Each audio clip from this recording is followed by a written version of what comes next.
say about when they don't feel very good.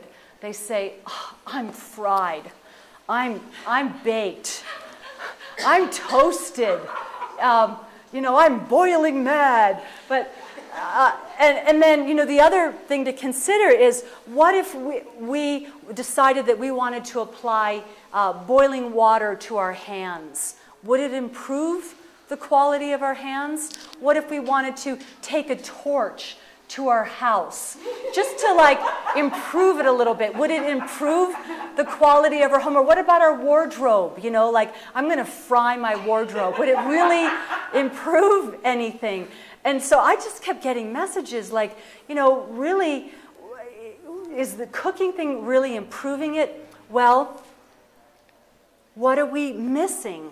And I could remember like one nutritional fact, that cooked beta-carotene was easier to assimilate than raw carrots or something. Like, cooked carrots were easier to assimilate than raw carrots. And I don't know the basis of that study, but that's really the only thing I've ever been able to hear, that perhaps cooking something made something more bioavailable. But we do know that cooking destroys the fat-soluble vitamins, the vitamin A, the D, the E, the vitamin K. We also know that it kills off the B complex, or at least it decreases the B complex, but it almost totally annihilates vitamin C.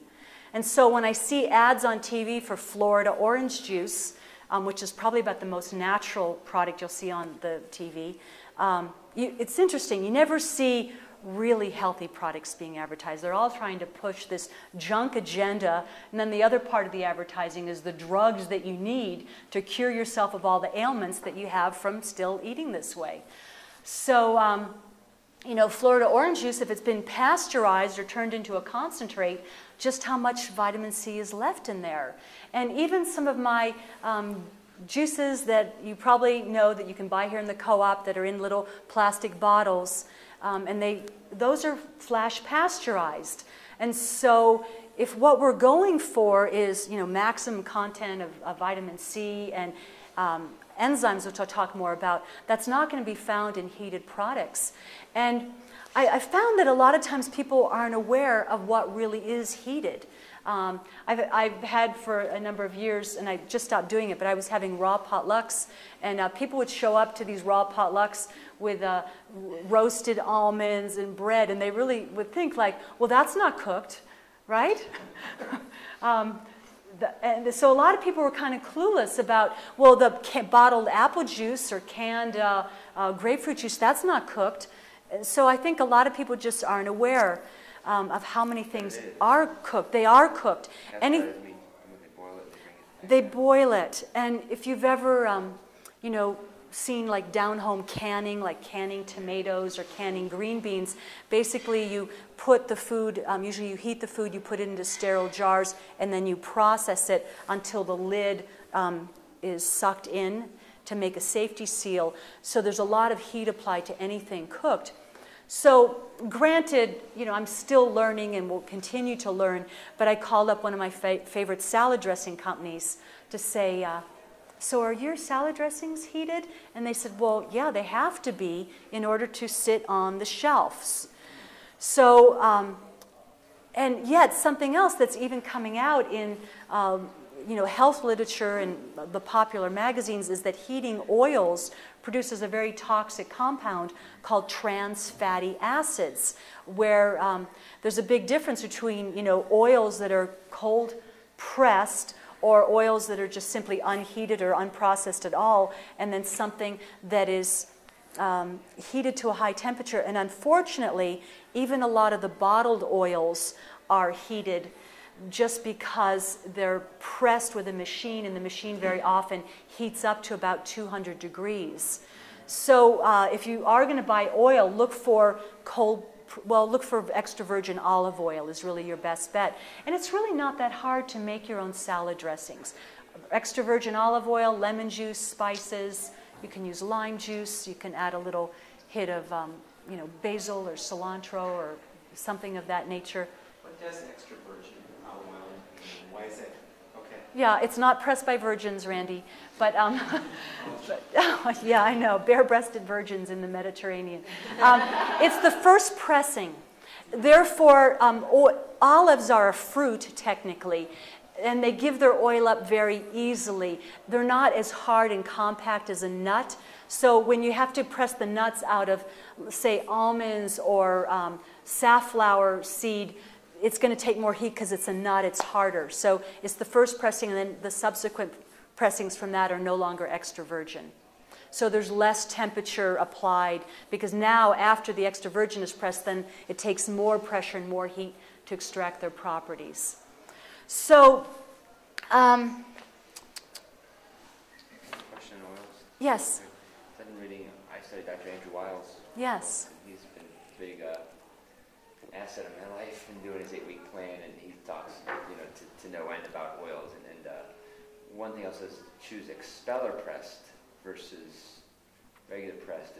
And he hints, but I think is like a lot of oils, they use chemicals to kind of lure the oils out. A solvent. A solvent, is that what it is? Very. I never said, but I kind of gathered that. Very often things like hexane or benzene might be used. So either oils are pressed with a solvent or they're expeller pressed, but expeller press can still get too hot. And what is an expeller? It's like a press. Squisher? Yeah, a squisher. Yeah.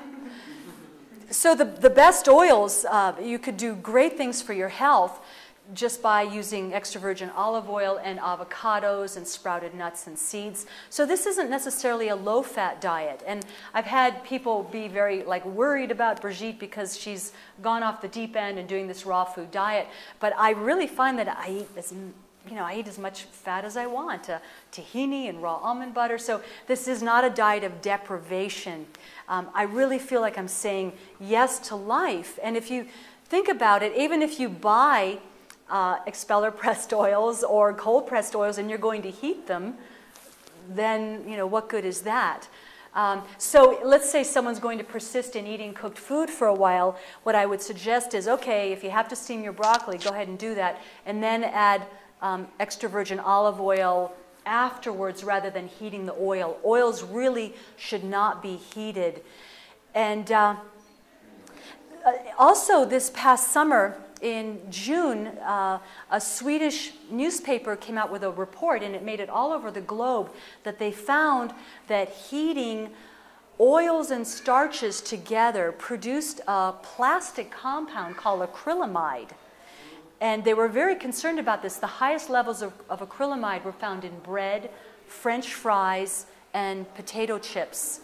And the concern was acrylamide, it's a carcinogen, and it's a plastic, and they actually said if it were in only one food product, we would take it off the shelves immediately, but the fact that it's so many food products, we're just going to have to do more research and find out more about what this is. But I do know that when you heat oils, they become very difficult to clean, and I'm finding that going raw makes things clean so easily that biodegradable detergents really work. For years I kind of complained well, it'd be great if these biodegradable things really worked. Well, they do work if your diet is, clean enough and light enough. Otherwise, it's, back to the scrubbing and scouring, and it's so nice. The other thing that I hear a lot is, quotes from Oriental medicine. Oriental medicine says you must cook all your food. I went to the Oriental practitioner, the Ayurvedic practitioner, and this is actually a true story. A friend of mine named Laura actually got raw the same time I did, and she went to her naturopath, and he took her pulses, and he said, your pulses are really strong, you're doing really good, and your skin looks wonderful. And she said, oh, I've been doing this raw food diet. Brigitte turned me onto it, and I'm so wonderful. And he said, oh, you shouldn't do that. It's too cold in Colorado to eat raw foods, and besides, you'll get a cold, damp spleen, and you need to buy these $200 worth of supplements and come back and see me in 3 weeks. And that's really what he said, and she came over crying I don't know what to do. My trusted naturopath said I shouldn't do this, but yet he had said that I was doing really good, and I feel really good. What am I supposed to do? So don't be surprised if you decide to embark on this, if you find health practitioners saying, don't do that.